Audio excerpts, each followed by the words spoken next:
Greetings and peace. I hope you and yours are doing well today, wherever you might be watching this from.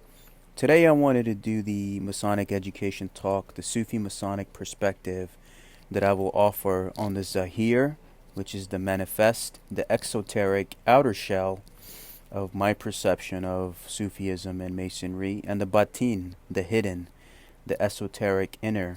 Now both these names, Al-Zahir and Al-Batin, are the names of Allah, the Creator, or one of the many manifestations and attributions of that divine Creator.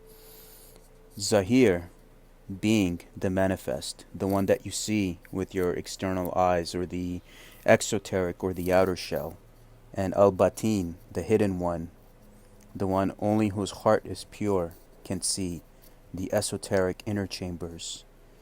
Now let's start with Zahir. Zahir refers to the outer dimensions of the Islamic faith and what the outsider sees initially, such as the community, prayers, mosques, charities, basic teachings, etc.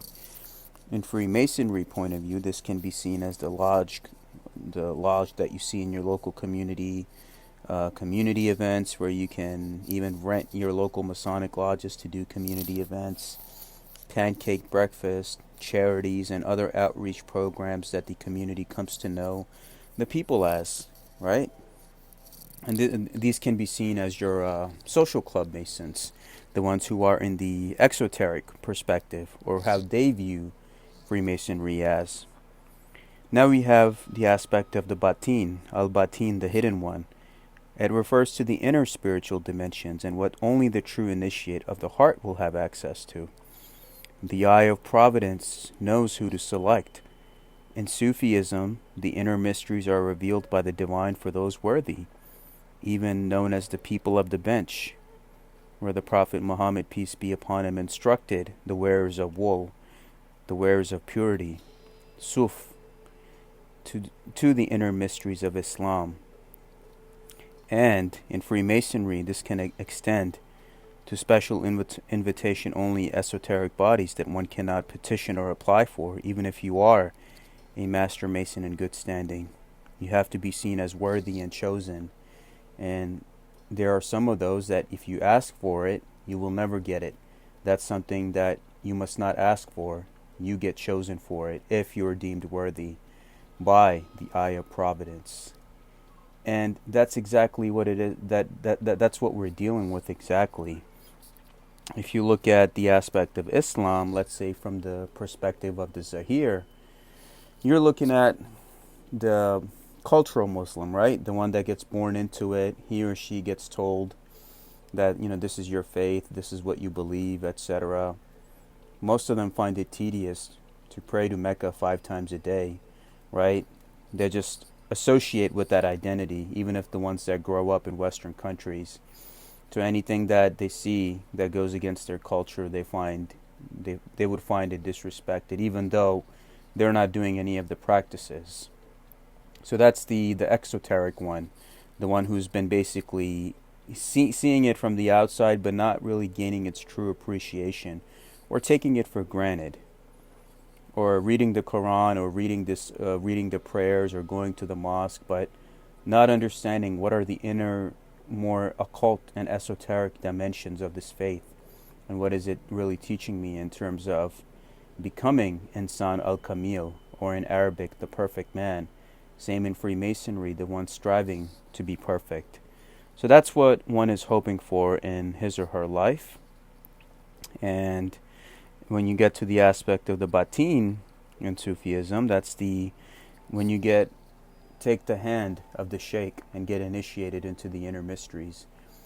And that's when you start to see the hidden code and meanings of the Quran. What do some of these surahs mean? What do some of these prayers mean?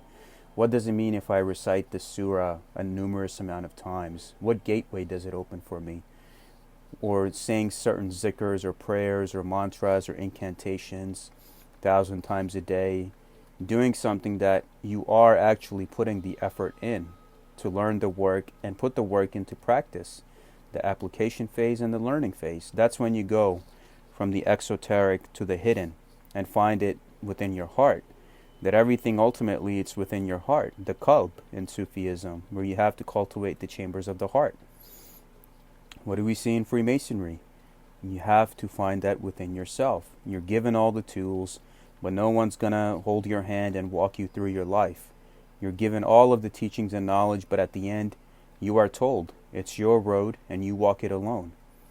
Every person's journey has their own twists and turns in their life, where a year from this very point that you're listening to this video right now, a year from now, you could be in a completely different situation, and your life would be unrecognizable.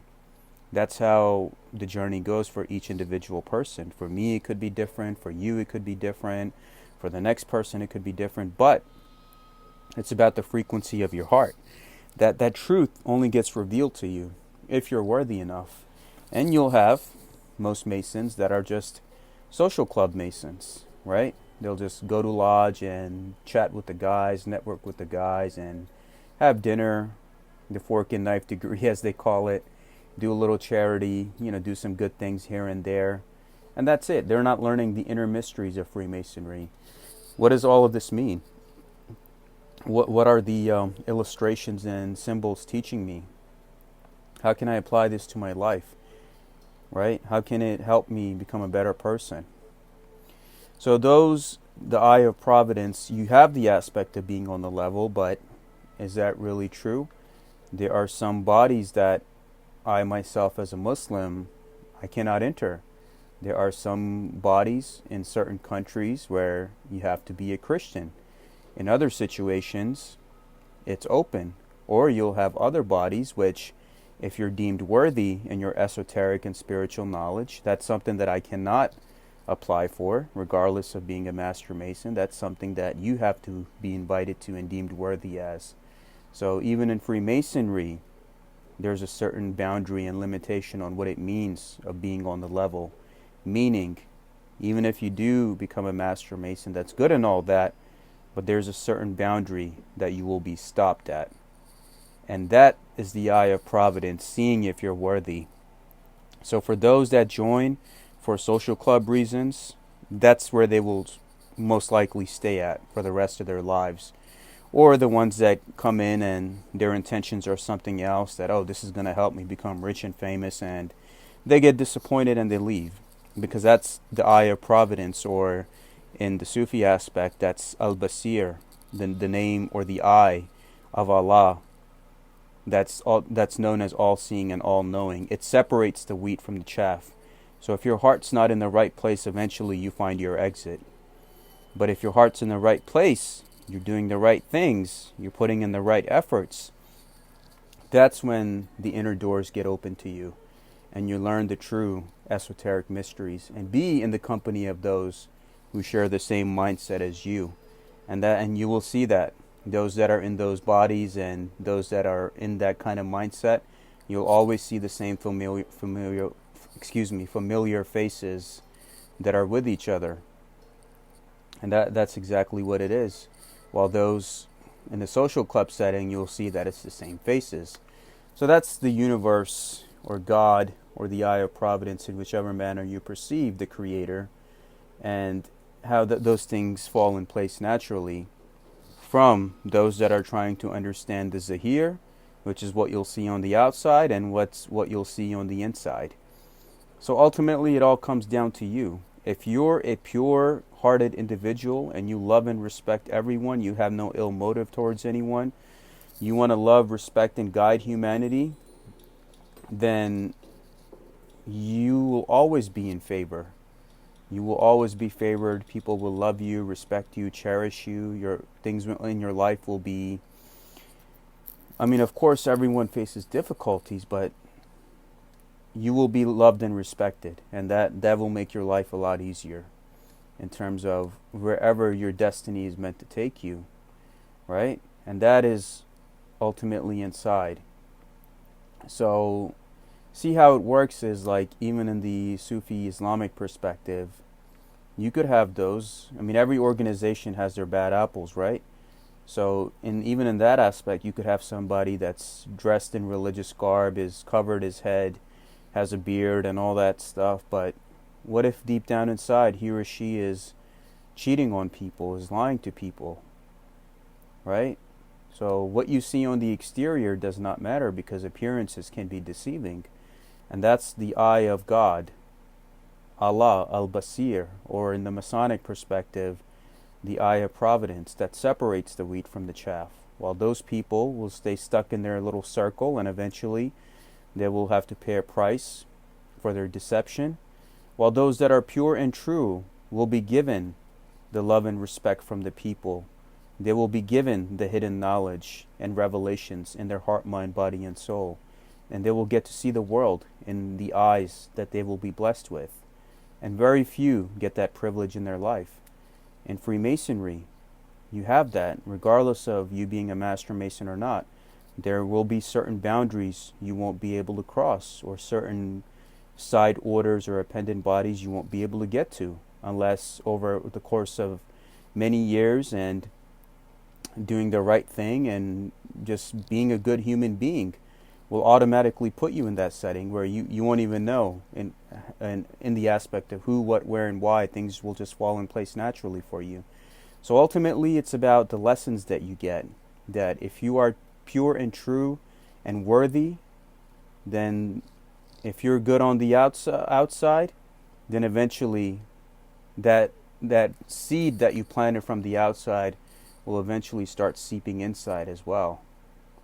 And that's basically it, the true initiation of the heart. If you got it within you, then both the exoteric and esoteric will open to you, the Zahir and the Batin. But if you are not, then you will stay stuck on the outside, trying to find your way back into the inside. That's it. It's like the Sufi master who always knocked on the door and tried to ask God. And when God asked him, who is there? And he would always say, it's me. And God would never open the door for him. Eventually, over the course of 40, 50 years, when he kept knocking on the door, and God asked him, who is it there? And he said, it's you. And he said, okay, yeah, you can come in. So ultimately, his whole life, he realized that he was just an expression of that divinity trying to understand himself. Itself, through its infinite realities and avatars and manifestations. So that's ultimately it. Just like how the fruit eventually, when you eat the fruit, eventually you get to the seed. That's exactly what it is. If you're a true and pure individual, you will be given that inner initiation, and you will be given the inner knowledge. Whether you're a Sufi, you're a Mason, or any other esoteric initiation order that you're a part of, philosophy, religion, you will be given the eyes to see and the heart to feel and the ears to hear. So, my brothers and sisters and friends, I hope you were able to benefit from this message. Much love to you and yours.